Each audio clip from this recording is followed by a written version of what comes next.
अमेरिकामा बसेर आएको होइन एमसीसी किन पारित हुनु पर्यो पढेर आएको होइन, ठिक तपाईँ छ। एमसीसीको विपक्षमा जान सक्नुहुन्छ किन सक्दैन एमसीसी यो देशलाई यदि एमसीसीबाट हित हुन्छ कुनै पनि सम्झौताबाट अहित हुन्छ भने त्यो पारित हुनुको औचित्य के छ यो यहाँ के को बलजफ्ती हो म आज भन्न चाहिँ तपाईँले राम्रै कुरा उठाउनु भयो ठिकै छ उठाउनु भयो यो के को जबरजस्ती हो कि मेरो पैसा लिनु पर्छ यसको मतलब के हो खासमा यस्तो के बाध्यता छ कि मेरो पैसा लिनु नै पर्छ तपाईँले यस्तो पनि दबाब हुन्छ अनि अस्ति मात्र एउटा डकुमेन्ट लिक भएको थियो जो बोल्छन् त्यो पत्रकारले खुवाइदियो रे कमिसन खुवाइदियो रे नेताको नामै टिपेको थियो त्यहाँ खिचेर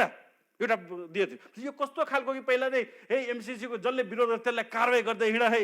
त्यो नेताले कमिसन दिँदै हिँडे त्यो नेताहरूको नाम त्यसमा राजेन्द्र महतोको पनि नाम थियो प्रचण्डको पनि त्यसमा नाम थियो सबै पार्टीहरूको नाम थियो त्यहाँ पत्रकार ठुला दिग्गज पत्रकारहरूको पनि नाम थियो यो कस्तो खालको परियोजना हो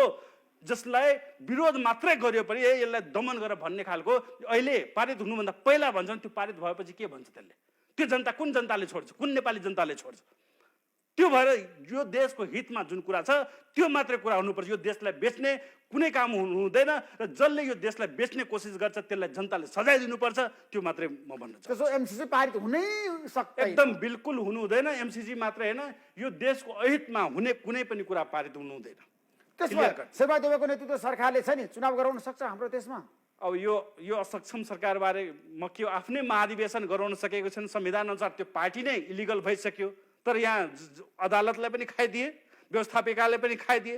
कार्यपालिका त अब थाहै छ कुनै कामै गर्न नसक्ने असक्षम र लङ्गडो बनेर बसेको छ अब त्यसले निर्वाचन के गरौला जस्तो पक्कै पनि भएको छ तर हामी दबाब दिन चाहन्छौँ यो निर्वाचन चाहिँ जसरी पनि समयमा हुनुपर्छ यदि यो देशको अस्तित्व जोगाउने हो भने त्यही भएर